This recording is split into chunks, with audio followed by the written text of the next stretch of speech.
أعوذ بالله من الشيطان الرجيم. بسم الله الرحمن الرحيم. شهر رمضان الذي أنزل فيه القرآن هدى للناس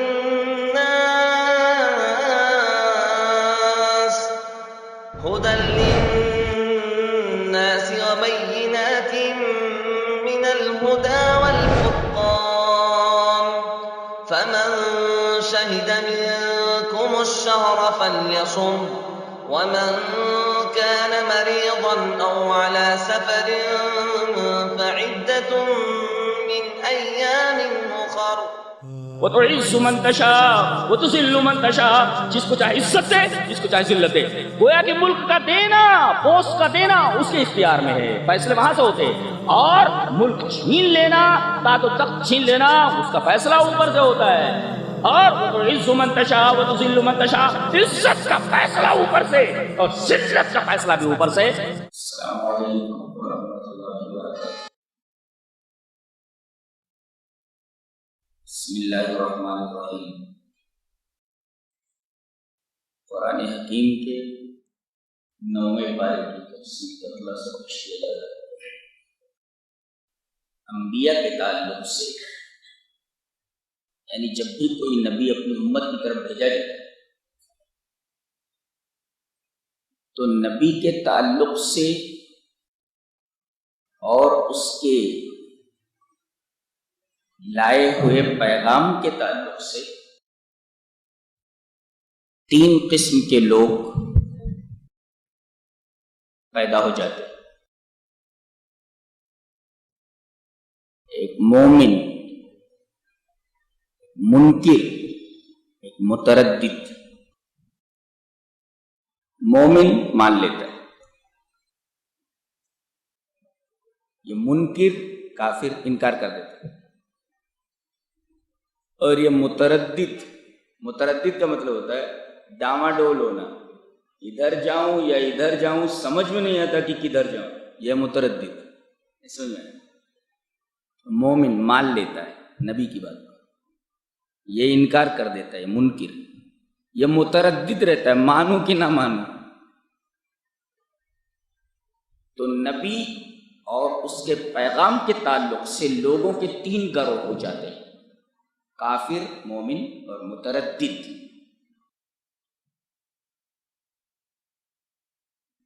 اس سورہ کریمہ پر، اور خاص طور سے جہاں سے یہ پارہ شروع ہو رہا ہے، 9واں پارہ، آپ ایک حیرت انگیز چیز دیکھیں گے جو کسی عجوبے سے کم نہیں ہے کہ پہلے ماننے والوں کا بیان کیا گیا. پہلے انکار کرنے والوں کا بیان کیا، بعد میں ماننے والوں کا بیان کیا گیا، اور تیسرے نمبر پہ مترددین کا بیان کیا گیا. اتنی بات سمجھ میں آ گئی؟ 3 گروہ ہو جاتے ہیں. ایک ہے ماننے والا، ایک ہے متردد. یہ بیچ والا جو ہوتا ہے انکار کرنے والا، اس کی 2 قسمیں ہو جاتی ہیں. ایک قسم تو وہ ہے میں نہیں مانتا، اور دوسری قسم یہ ہے مخالفت پر اتر ہے. ایک ہے بھائی چپ ہو جانا، بھائی ٹھیک ہے تم اور تمہارا کام ہمیں پسند نہیں ہے بس. ایک دوسرا گروہ ہوتا ہے یہ نہ ماننے والوں کا، مانتا نہیں، ٹھیک ہے، لیکن نہ ماننے کے ساتھ ساتھ وہ نبی کو اور نبی کے لائے ہوئے پیغام کو مٹانے کی کوشش کرتا ہے. اور اس میں ایک گروہ اور ہو جاتا ہے جو ان کا لیڈر بن جاتا ہے. یہ 3 لوگ ہو گئے: انکار کرنے والے، اور انکار کرنے کے ساتھ ساتھ اس دعوت کو مٹانے والے، مٹانے کی کوشش کرنے، اور تیسرے مٹانے والوں کی لیڈری کرنے. یہ جو بیچ والا گروہ ہے نہ ماننے والوں کا، اس میں 3 قسم کے لوگ ہو جاتے ہیں۔ دنیا میں ہمیشہ ایسا ہوتا ہے، جو نہ ماننے والے ہیں انہوں نے حضرت شعیب سے کیا کہا؟ حضرت شعیب کا بیان چل رہا ہے، جو مدین بھیجے گئے، اس کے بعد ایکا بھیجے۔ قال الملأ الذين استكبروا من قومه لنخرجنك يا شعيب والذين آمنوا معك من قريتنا أو لتعودن في ملتنا قال أولو كنا كارهين۔ کیا اسٹائل ہے بولنے کی، اللہ ہمارے رب کا کلام کتنا خوبصورت بولتا ہے، یہ وجدان محبت۔ قال الملأ الذين استكبروا من قومه لنخرجنك يا شعيب والذين آمنوا معك من قريتنا أو لتعودن في ملتنا قال أولو كنا كارهين۔ قوم شعیب نے یہ کہا کہ اے شعیب اور اے وہ لوگوں جو شعیب کے ماننے والے ہو، لوٹ آؤ ہمارے مذہب میں، لتعودن فی ملتنا، ہمارے ملت میں، ہمارے مذہب میں لوٹ آؤ، ورنہ لنخرجنک یا شعیب، اے شعیب ہم تم کو اس بستی سے باہر نکال دیں گے، ہمارے مذہب میں لوٹ آؤ ورنہ ہم تم کو اپنی بستی سے، اپنے شہر سے باہر نکال دیں۔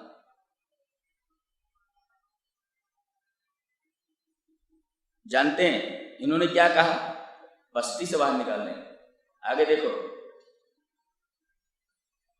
وقال الملأ الذين كفروا من قومه لئن اتبعتم شعيبا انكم اذا لخاسرون فاخذتهم الرجفة فاصبحوا في دارهم جاثمين۔ نہ ماننے کی سزا یہ دی گئی کہ ان کے اوپر زلزلہ آیا اور پوری قوم تباہ و برباد کر دی گئی۔ ایک نکتہ بتاؤں بہت پیارا، ذہن حاضر کر لو تو سمجھ میں آئے گا، ورنہ نہیں سمجھ میں۔ استکبار اور تکبر کسے کہتے ہیں معلوم ہے؟ تکبر یہی ہوتا ہے، گردن اٹھا لینا، اس کو گردن اٹھا لینا، اس کو کہتے ہیں استکبار، بڑا بننا، منڈی اوپر اٹھا لینا۔ قال الملأ الذين استكبروا، استکبار کیا، تکبر کیوں نہیں؟ گردن ایسے اٹھا لیا، تمہاری اوقات۔ اللہ نے کیا کیا؟ جب زلزلہ آیا فاخذتهم الرجفة فاصبحوا في دارهم جاثمين، حالت ان کی کیا بنا دی گئی؟ منڈی اٹھانے والوں کی۔ جسوم، جسوم جانتے کس کو بولتے؟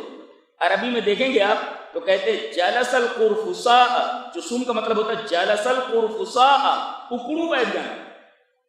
اکڑو بیٹھ جانے کا مطلب کیا؟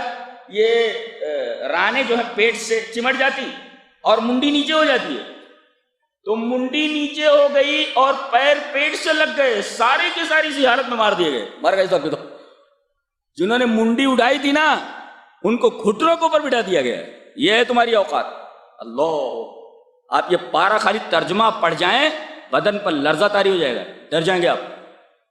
قرآن یہی تو چاہتا ہے کہ آدمی کے دل میں خوف آئے۔ ہم لوگ قرآن پڑھتے ہی نہیں نا، سمجھتے ہیں۔ کہا کہ تم نے کہا تھا کہ شعیب ہماری ملت کے اندر لوٹ آؤ، اے اور شعیب کے ماننے والوں، ورنہ ہم تم کو تمہاری بستی سے نکال دیں گے۔ اللہ نے فرمایا تم ہمارے نبی کو اور ہمارے نبی کے متبعین کو بستی سے نکال دے رہے ہو، ہم تم کو دنیا ہی سے نکال دیتے ہیں۔ الذین کذبوا شعیبا کأن لم یغنوا فیہا، اللہ اکبر، ایسا لگا جیسے وہ تھے ہی نہیں، ان کا وجود ہی نہیں تھا۔ کأن لم یغنوا فیہا، اس طرح مٹا دیے گئے گویا تھے ہی نہیں۔ اللہ نے فرمایا کہ تم نے میرے نبی اور میرے نبی کے ماننے والوں سے یہ کہا کہ ہم تم کو تمہاری بستی سے نکال دیں گے، تم بستی کی بات کرتے ہو، تم کو ہم تمہاری دنیا سے نکال دیتے ہیں، نکال دیا گیا۔ الذین کذبوا شعیبا کأن لم یغنوا فیہا، جنہوں نے شعیب کی بات نہیں مانی تھی گویا کہ وہ تھے ہی نہیں کل۔ الذین کذبوا شعیبا کانوا هم الخاسرین، یہ سب کے سب خسارے میں ہوئے، مٹا دیے گئے، ترکی میں ترکی جواب دیا گیا۔ تو نہیں سمجھ میں آیا؟ منڈی اٹھائی تو ان کی حالت جسوم کر دی گئی،